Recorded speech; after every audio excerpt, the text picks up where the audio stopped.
Dahulu di sebuah bukit yang jauh dari desa di daerah Kalimantan, hiduplah seorang janda miskin dan seorang anak gadisnya. Janda itu bernama Mak Dasa dan anak gadisnya bernama Jelita. Mereka tinggal di sebuah rumah kecil sederhana peninggalan suami Mak Dasa yang meninggal dunia sejak Jelita berumur 1 tahun. Jelita memiliki wajah yang sangat cantik dan menjadi kesayangan ibunya. Demi cinta kasihnya pada sang anak, Mak Dasa rela bekerja keras untuk memenuhi kebutuhan sehari-hari.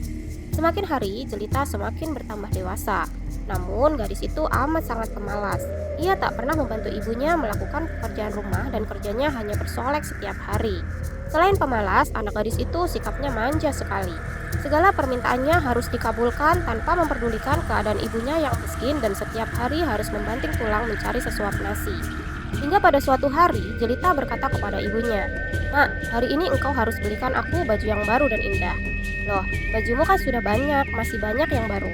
"Alah, jangan banyak cakap. Bajuku memang banyak, tapi sudah ketinggalan zaman. Aku ingin model yang baru." "Kalau mak sayang, turuti kemauanku." Hingga akhirnya Mak Dasa mengambil semua simpanan uangnya dan esok harinya mereka berangkat ke pasar yang jaraknya sangat jauh dari rumah mereka. Saat di perjalanan, Jelita berjalan di depan dengan menggunakan pakaian yang bagus, sedangkan ibunya berjalan di belakang sambil membawa keranjang dengan pakaian yang sangat dekil.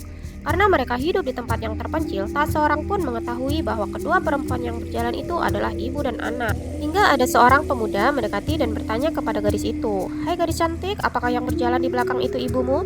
Namun apa jawaban gadis itu? "Bukan, ia adalah pembantuku," katanya dengan angkuh.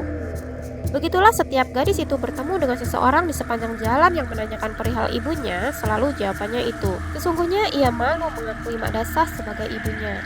Kini Mak Dasah tak bisa bersabar lagi.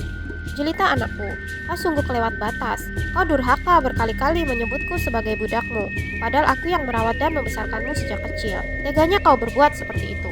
Sang ibu tak bisa menahan diri lagi. Ia tak mau berdebat lagi dengan anaknya. Ia berdoa kepada Tuhan. "Ya Tuhan, hamba tak kuat menahan hinaan ini.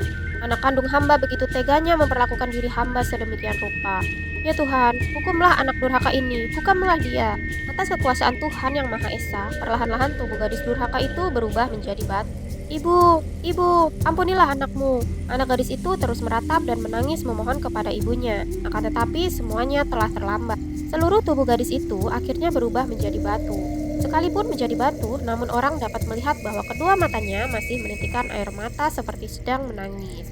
Oleh karena itu, batu yang berasal dari gadis yang mendapat kutukan ibunya itu disebut batu menangis.